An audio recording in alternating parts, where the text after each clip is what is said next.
waxaan ku sugannahay meeshii stateki aan ka ahaa wasiir dowlaha madaxtooyada ku yaalay Jowhar. waxaan rabaa inaan insha Allah qodobo yarka aan ka taabto safar oo aniga aan delegation aan hogaaminaya ayaa wuxuu yimaaday magaalada Jowhar. waxaan tagnay shalay safarkan wuxuu ku saabsanaa qaabka wax looga qaban karo loo horumarin karo iyo sida Hirshabeelle dhamaanteed wax qabadkeeda iyo horumarinteeda looga shaqeyn lahaa ayuu ku wajahnaa.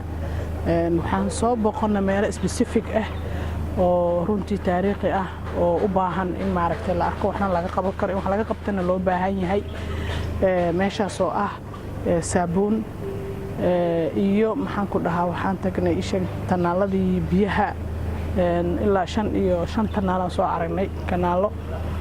waxaan kaloo soo booqannay warshadii sokorta runtii oo u baahan development fiican in lagu sameeyo iyo qaabkii iyo wixii iyo maaragtay sida u taala runtii aad ugu soo qanacnay. waxaana muhiim ah in runtii meeshaas u baahan tahay in wax laga qabto. marka isku soo maaragtay dhamaanteed waxaan leeyahay waxaan kaloo la kulmanay wasaaradaha qaarkood wasaaradda arrimaha gudaha oo hogaaminayo wasiir Caadle.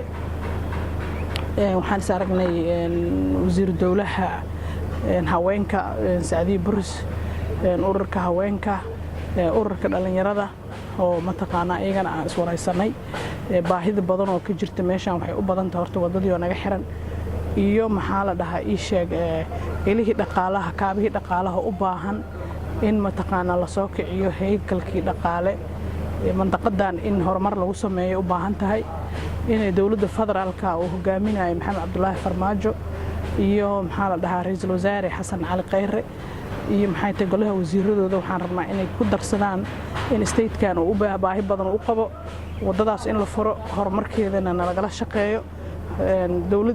dawlad ku tiirsaneen rumaantii wax weyn ma qaban karto.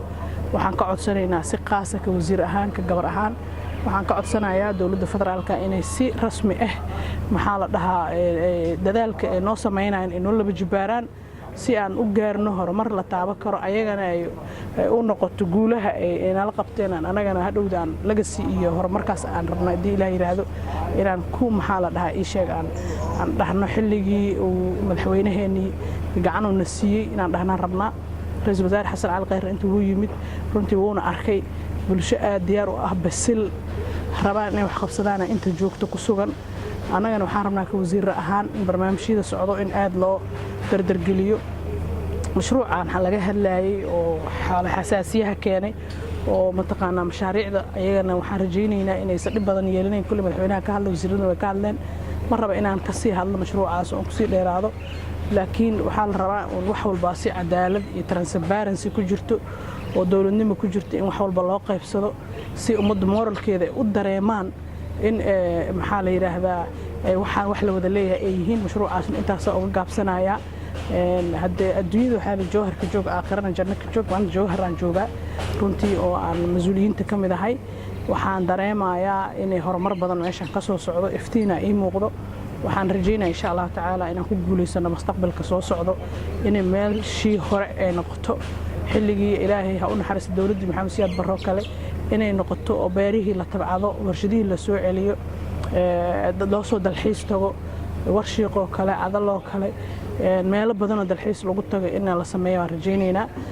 intaasaan kusoo koobayaa shirkeyga jaraa'id waxaan leeyahay Soomaaliya ha noolaato ha guuleysato wadankana dhamaantiis Ilaahay nabad ha nooga dhigo dawladana Ilaahay ha guuleeyo dhamaantood. halkani waa Hirshabeelle TV.